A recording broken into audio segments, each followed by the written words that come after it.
Wawa naman to. Ano mo, Jade? Tulak. Nangyari dyan, sir? Ha? Ayaw daw start.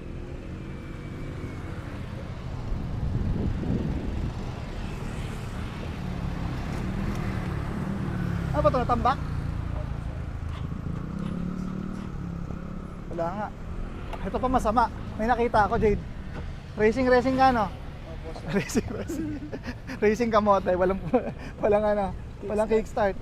Meron ako dito, ano? Natulungan na lang natin si sir. Sakto, dala natin yung sasakyan natin. Meron tayong emergency jump start. Ito. Tingnan natin kung mapapastart natin yung M3 nya. Dapat, yung mga rider talaga, dapat nire-require nga ng LTO to eh, ng MMDA. Dapat pag nagkaroon ng checkpoint, may ganito. So, tingnan natin, ito yung gadget. Ang tawag dito is hot speed portable tire inflator na pang jump start din siya. So, pakita ko sa'yo paano ginagamit. Ito yung panghangin. Sigurado ako, flat to. Hindi mo ginagamit eh. Ito yung pang jump start. Bale, lalagay mo lang yan dito sa ilalim. Yan. So, yung sinasabi ko, dapat required. Lahat ng merong motor, merong sasakyan, merong ganito. On natin. Yan, naka-on ha. Tapos, meron din pipindutin dito, isang beses lang. Pagka-pindot mo niya, naka-ready na yan. So, lagay natin dito.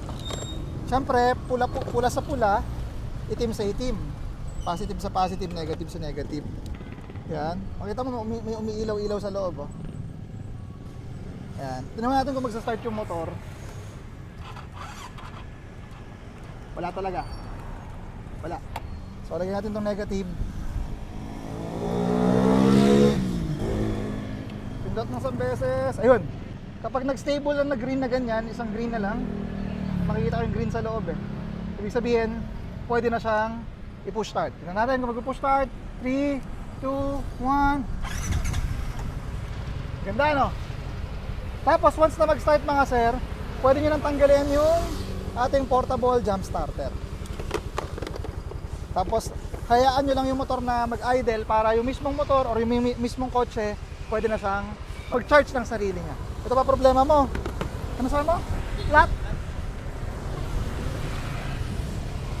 Alam mo may tawag sa'yo eh.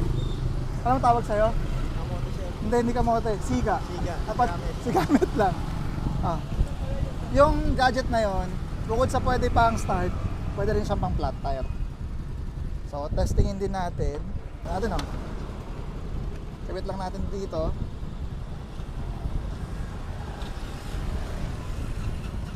Yan. On ulit natin.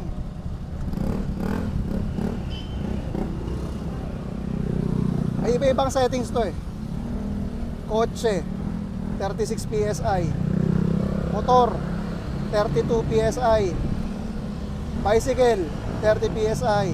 Bola ng basketball 8. So since motor to 32 pero bawasan natin onti kahit mga 28 lang. Yan, pwede na yan. Pang minus, pang plus ng PSI. Tapos tingnan natin kung dito pag kinabit mo rito makikita mo kung ilang PSI yung ano gulong. Tingnan mo ah. Ilan? 8 na lang.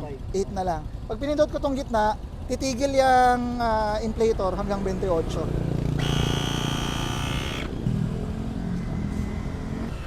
O yan na. Pumayo ka na't magpakarami. Pwede na yata ulit. Pwede na ihata ulit. Baka meron pa ako naiwan. Wala na. Banat boy! Ano pa? Ayan. Ay, ito pa pala. Sige na, lakad ka na. Itong mga to, hindi ka nga dito, Jade. Jade. Marunong lang talaga, no? Gumamit ng motor eh. Ang maganda rito, Jade, pwede rin siyang pan-charge eh. Ayan o. Pag sinaksak mo yan, ayun, nakita mo? Pag-charge yung vape. Tapos, alam ko, if I'm not mistaken, napakaganda ng flashlight nito. On natin. Ayan. Pwede pang emergency, ganyan. So, tatlo yung mode. Okay mga sir, so ito very portable para dun sa mga rider natin, merong may-ari ng sasakyan. For emergency purposes, mas maganda talaga na ready tayo dun sa mga problema na katulad ng ganon. Lobat yung motor, flat yung tire natin, Number 1 talaga, merong 4-in-1 ni hot speed na portable jump start and tire inflator mga sir. Nandyan yan sa comment section.